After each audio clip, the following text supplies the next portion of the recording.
اس کے باپ کا انتقال اس وقت ہو گیا تھا جب یہ پیدا بھی نہیں ہوا تھا۔ اس پر پادری بولا، ہاں یہ بات ہوئی نا، آپ اس کی پوری طرح حفاظت یعنی دیکھ ریکھ کریں۔ پیارے دوستو، کہا جاتا ہے کہ حضرت مطلب سے آپ کا محبت کا یہ حال تھا کہ کھانا کھانے بیٹھتے تو کہتے میرے بیٹے کو لے آؤ۔ آپ تشریف لاتے تو حضرت مطلب آپ کو اپنے پاس بٹھاتے، آپ کو اپنے ساتھ کھلاتے۔ بہت زیادہ عمر والے ایک صحابی حیزہ بن معاویہ رضی اللہ تعالی عنہ کہتے ہیں کہ میں ایک مرتبہ اسلام سے پہلے جاہلیت کے زمانے میں حج کے لیے مکہ معظمہ گیا۔ وہاں بیت اللہ کا طواف کر رہا تھا۔ میں نے ایک ایسے شخص کو دیکھا جو بہت بوڑھا اور بہت لمبے قد کا تھا۔ وہ بیت اللہ کا طواف کر رہا تھا اور کہہ رہا تھا، اے میرے پروردگار، میری سواری کو محمد کی طرف پھیر دے اور اسے میرا مددگار بنا دے۔ میں نے اس بوڑھے کو جب یہ شعر پڑھتے ہوئے سنا تو لوگوں سے پوچھا، یہ کون ہے؟ لوگوں نے بتایا، یہ عبد المطلب بن ہاشم ہے۔ انہوں نے اپنے پوتے کو اپنی ایک اونٹ کی تلاش میں بھیجا ہے۔ وہ اونٹ گم ہو گیا ہے اور وہ پوتا ایسا ہے جب بھی کسی گمشدہ یعنی کھوئی ہوئی چیز کو ڈھونڈنے کے لیے اسے بھیجا جاتا ہے تو وہ چیز لے کر ہی آتا ہے۔ پوتے سے پہلے یہ اپنے بیٹے کو اس چیز کی تلاش کرنے کے لیے بھیج چکے تھے لیکن وہ ناکام لوٹ آئے۔ اب چونکہ پوتے کو گئے ہوئے دیر ہو گئی ہے اسی لیے پریشان ہیں اور دعا مانگ رہے ہیں۔ تھوڑی دیر ہی گزری تھی کہ میں نے دیکھا کہ آپ صلی اللہ تعالی علیہ وسلم اونٹ کو لیے تشریف لا رہے ہیں۔ حضرت مطلب نے آپ کو دیکھ کر کہا، میرے بیٹے، میں تمہارے لیے اس قدر فکر مند ہو گیا تھا کہ شاید اس کا اثر کبھی میرے دل سے نہ جائے۔ پیارے دوستو، آپ کو بتاتے چلے کہ حضرت عبد المطلب کی بیوی کہتی ہے، قریش کئی سال سے سخت قحط یعنی اکال کا شکار تھے۔ بارشیں بالکل بند تھی، سب لوگ پریشان تھے۔ اسی زمانے میں نے ایک خواب دیکھا۔ کوئی شخص خواب میں کہہ رہا تھا، اے قریش کے لوگوں، تم میں سے ایک نبی ظاہر ہونے والا ہے، اس کا ظہور کا وقت آ گیا ہے، اس کے ذریعے تمہیں زندگی ملے گی، یعنی خوب بارشیں ہوں گی، سبزی اور شادابی ہوں گی۔ تم اپنے لوگوں میں سے ایسا شخص تلاش کرو جو لمبے قد کا ہو، گورے رنگ کا ہو، اس کی پلکیں گھنی ہو، بھاوے اور ابرو ملے ہوئے ہو۔ وہ شخص اپنی تمام اولاد کے ساتھ نکلے، ان میں سے ہر ایک خاندان کا آدمی نکلے، سب پاک صاف ہوں اور خوشبو لگائے۔ وہ حضرت اسود کو بوسہ دے اور پھر جب جبل ابو قیس پر چڑھ جائے، پھر وہ شخص جس کا حلیہ بتایا گیا ہے آگے بڑھے اور بارش کی دعا مانگے۔ تم سب آمین کہو تو بارش ہو جائے گی۔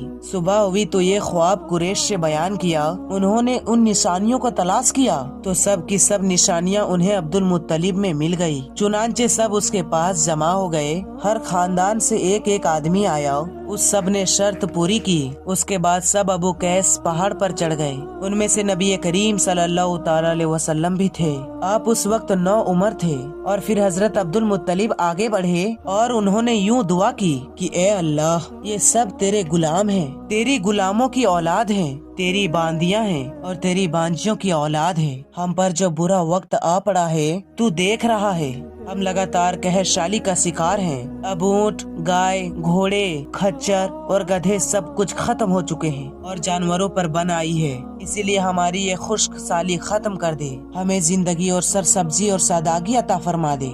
دوستوں، روایات میں آتا ہے کہ ابھی یہ دعا مانگ ہی رہے تھے کہ بارش شروع ہو گئی، وادیاں پانی سے بھر گئی۔ لیکن اس بارش میں ایک بہت ہی عجیب بات ہوئی، لیکن وہ بات یہ تھی کہ قریش میں یہ بارش ضرور ہوئی لیکن یہ بارش قبیلہ کیش اور قبیلہ مزر کے بستیوں میں بالکل نہ ہوئی۔ اب لوگ بہت حیران ہوئے کہ یہ کیا بات ہوئی، ایک قبیلے پر بارش اور آس پاس کے قبیلے بارش سے محروم۔ سارے قبیلوں کے سردار جمع ہوئے، اس سلسلے میں بات چیت ہوئی۔ ایک سردار نے کہا، ہم زبردست قحط اور خشک سالی کا شکار ہیں، جبکہ قریش کو اللہ تعالیٰ نے بارش عطا کی ہے اور یہ حضرت عبد المطلب کی وجہ سے ہوا ہے، اسی لیے ہم سب اس کے پاس چلتے ہیں، اگر وہ ہمارے لیے دعا کر دیں تو شاید اللہ ہمیں بھی بارش دے دے۔ یہ مشورہ سب کو پسند آیا، چنانچہ یہ لوگ مکہ معظمہ میں آئے اور حضرت عبد المطلب سے ملے، انہیں سلام کیا اور پھر ان سے کہا، اے عبد المطلب، ہم کئی سال سے خشک سالی کا شکار ہیں،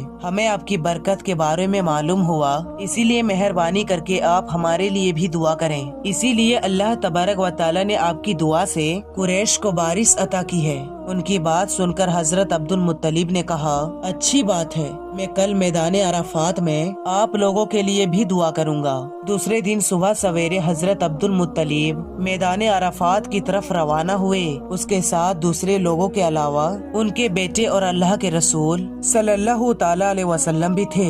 عرفات کے میدان میں حضرت عبد المطلب کے لیے ایک کرسی بچھائی گئی، وہ اس کرسی پر بیٹھ گئے۔ نبی کریم صلی اللہ تعالی علیہ وسلم کو انہوں نے گود میں بٹھا لیا، پھر انہوں نے ہاتھ اٹھا کر یوں دعا کی کہ اے اللہ، چمکنے والی بجلی کی پروردگار اور کڑکنے والی گرج کے مالک، پالنے والوں کی پالنے والے اور مشکلات کو آسان کرنے والے، یہ قبیلہ قیس اور قبیلہ مزر کے لوگ ہیں، یہ بہت پریشان ہیں، ان کی کمریں جھک گئی ہے، یہ تم سے اپنی لاچاری اور بے کسی کا فریاد کرتے ہیں، یہ جال و مال کی بربادی کا شکایت کرتے ہیں۔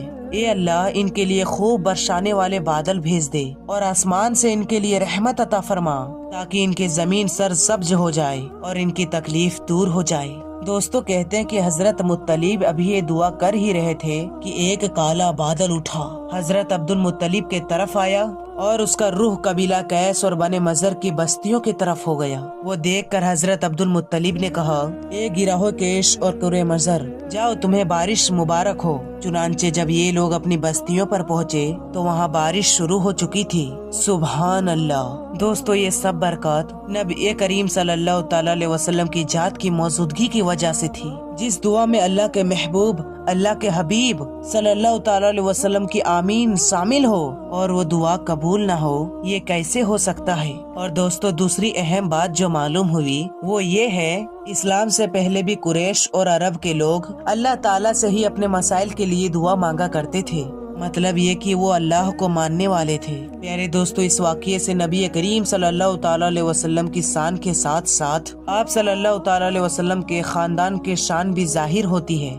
کہ اللہ تعالیٰ کی طرف سے آپ کے دادی جان کا خواب آنا اور پھر آپ کے دادا جان کے اللہ کی بارگاہ میں سوال کرنا اور ان کی دعاؤں کا قبول ہو جانا، یہ سب خاندان نبوت صلی اللہ تعالی علیہ وسلم کی شان کو ظاہر کرتا ہے۔ پیارے دوستو روایات میں آپ صلی اللہ تعالی علیہ وسلم کی شان کے حوالے سے ایک اور واقعہ یوں آتا ہے کہ جب نبی کریم صلی اللہ تعالی علیہ وسلم 7 سال کے ہو چکے تھے تو آپ کی آنکھیں دکھنے کو آ گئی۔ مکہ میں آنکھوں کا علاج کرایا گیا لیکن صحیح نہ ہوا۔ حضرت عبد المطلب سے کسی نے کہا، آکاش کے باہر میں ایک راہب رہتا ہے، وہ آنکھوں کی تکلیف کا علاج کرتا ہے۔ حضرت عبد المطلب آپ کو اس کے پاس لے کر چلے گئے۔ اس کے عبادت گاہ کا دروازہ بند تھا، انہوں نے اسے آواز دی، راہب نے کوئی جواب نہ دیا۔ اچانک عبادت گاہ میں زلزلہ آیا، راہب ڈر گیا کہ کہیں عبادت خانہ اس کے اوپر نہ گر جائے، اسی لیے ایک قدم باہر نکل آیا۔ اب اس نے آپ کو دیکھا تو چونک اٹھا۔ اس نے کہا، اے عبد المطلب، یہ لڑکا اس امت کا نبی ہے،